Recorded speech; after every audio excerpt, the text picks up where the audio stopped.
Intel signed a deal to buy Israeli chipmaker Tower Semiconductor for 5.4 billion US dollars, the company said on Tuesday. It comes as Intel looks to further expand its manufacturing capacity and technology portfolio amid rising demand.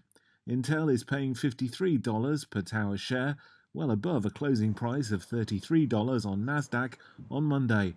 The transaction is expected to close in about 12 months and has already been unanimously approved by both boards. The deal's still subject to certain regulatory approvals, including approval from Tower shareholders. Intel said it intends to fund the acquisition with cash from its balance sheet. Tower, the company said, will remain independent until the deal closes.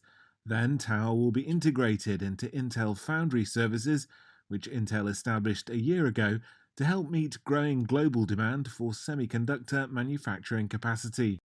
Tower's Tel Aviv shares rose 48% in after-hours trading on Nasdaq on Monday after news of a possible acquisition was reported.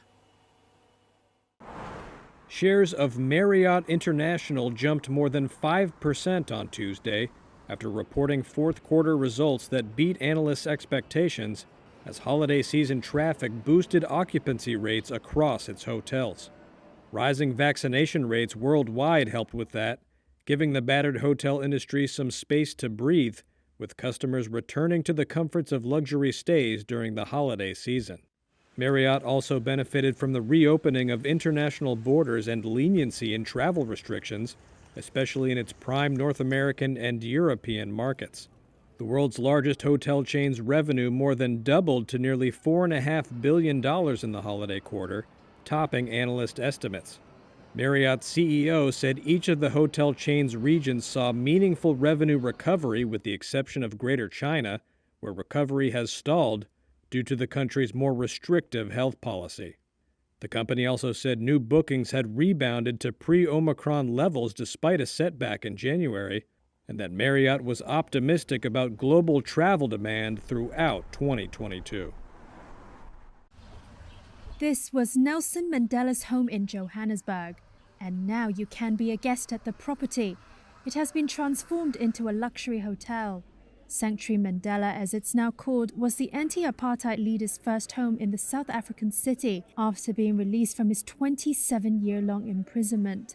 He lived on the premises between 1992 to 1998 and hosted the likes of Bill Clinton and supermodel Naomi Campbell. Guests in the hotel can also taste meals inspired by Mandela's favorite dishes. And one of those preparing these dishes is Xolisa Ndoia, who has cooked for Mandela and his family for over 22 years. You couldn't go wrong with that when you give him vegetables, but it must be a variety of vegetables because he will tell you that put color, there must be color of the vegetables on the plate. Then he loved and he liked very much oxtail stew, of which right now here we are having a ravioli taken from the oxtail stew. So we made it a ravioli. So that one, 3 days in a week, you must have oxtail in his house with sam and beans, that is umngqusho in our language. Surrounded by lush gardens, the property has 9 rooms that can accommodate a total of 18 guests. The walls are covered in memorabilia, paying tribute to the global icon.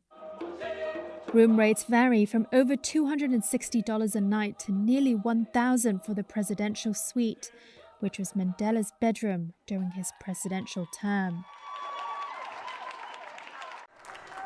Stocks ended Tuesday sharply higher after a brief dip during a speech by President Joe Biden, who said diplomatic efforts are ongoing with Russia as tensions over Ukraine appeared to ease. The Dow finished up about 1.25%. The S&P 500 gained more than 1.5%, while the tech-heavy Nasdaq surged more than 2.5%, with big tech growth stocks including Apple and Microsoft leading the charge. Sam Stovall, the chief investment strategist at CFRA Research, said signs of de-escalating tensions along the Russia-Ukraine border certainly fueled Tuesday's buying, but believed it was a possible de-escalation in the Federal Reserve's fight against inflation that gave investors an extra boost. We did have the Empire State reading come in weaker than expected. So it is indicating that possibly the first quarter economic growth will come down substantially from the 6.9% growth that we saw in the fourth quarter of 2021. And if GDP and other economic indicators already show that the economy is slowing, then maybe that implies that the Fed will not need to be as aggressive as earlier anticipated, and as a result, the war with inflation will also be something that starts to ebb. Travel stocks took off Tuesday after air traffic data released late Monday showed an 83% increase in flyers last year compared to 2020. Shares of Delta rose 6% and shares of United closed up more than 7.5%, while American Airlines flew the highest of the major U.S. carriers, rising more than 8%. The reopening travel trade extended to Marriott International, which posted results on Tuesday that beat expectations and showed that higher vaccination rates boosted hotel occupancy rates. Shares jumped 5.75%.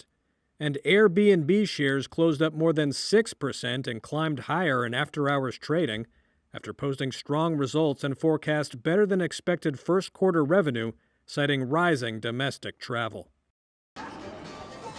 Japan's economy rebounded in the final 3 months of 2021, but a recent spike in new Omicron infections is now clouding the country's outlook.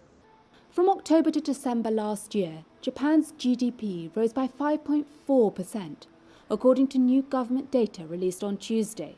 The increase was in part thanks to a boost in consumer spending as virus restrictions eased in October. Japan's recovery, however, continues to lag behind other advanced economies. It's meant the Bank of Japan has been forced to keep monetary policy ultra-loose, even as other central banks eye interest rate hikes. On top of this, some analysts expect the economy to slump again in the current quarter due to rising COVID-19 cases. The government has reimposed loose curbs on most areas and kept borders closed. Some manufacturers have also been forced to halt production, causing output disruptions and delivery delays at auto giants such as Toyota. Meanwhile, creeping import costs add risks to Japan's fragile recovery.